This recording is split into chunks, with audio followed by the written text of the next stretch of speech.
Atlantic के मदीरा द्वीप के पास पहुंचा एक वैज्ञानिक अभियान। इस जेली वेब मिशन के अंतर्गत एक अंतर्राष्ट्रीय रिसर्च टीम ये पता लगा रही है कि समुद्री खाद्य श्रृंखला में जेलीफिश की क्या भूमिका है। अभी समुद्री रिसर्च में जेलीफिश एक अहम विषय है, क्योंकि बहुत लंबे समय तक हम ये समझने में पूरी तरह नाकाम रहे कि इस सिस्टम में वो कितनी अहम हैं। अब हम ये जानते हैं कि शिकारी और शिकार दोनों के लिए वो अहम हैं, और हम जितना सोचते हैं उनका बायोमास और प्रजातीय विविधता उससे कहीं ज्यादा है।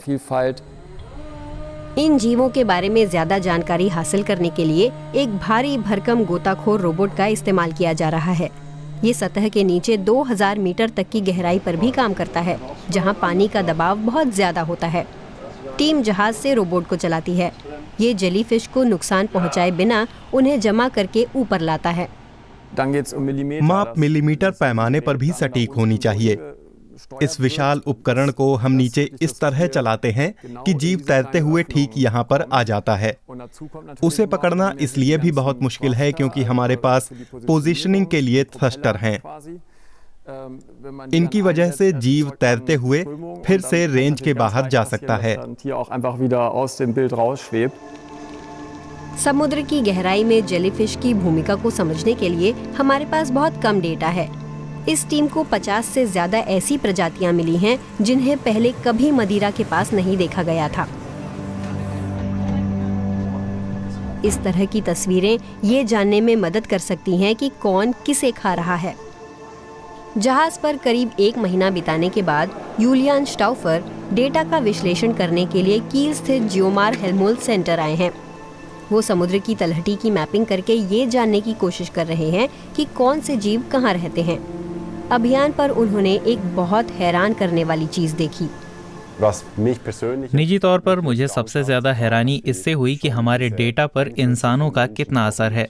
समुद्र की गहराई में भी हमने तलहटी में मछली पकड़ने वाले बहुत से खराब जाल पड़े देखे, कचरा, बोतलें और प्लास्टिक भी। इंसानी गतिविधियों के कारण पैदा हुआ जलवायु संकट समुद्र की गहराई में भी असर दिखा रहा है। समुद्र बड़ी मात्रा में CO2 सोखते और जमा करते हैं।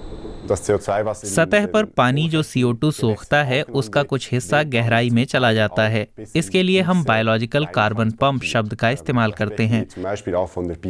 इससे समझ आता है कि कैसे घुले हुए CO2 को साफ करके उसे समुद्र की तलहटी पर वापस लाते हैं, जहां वो बहुत लंबे समय तक जमा रहता है।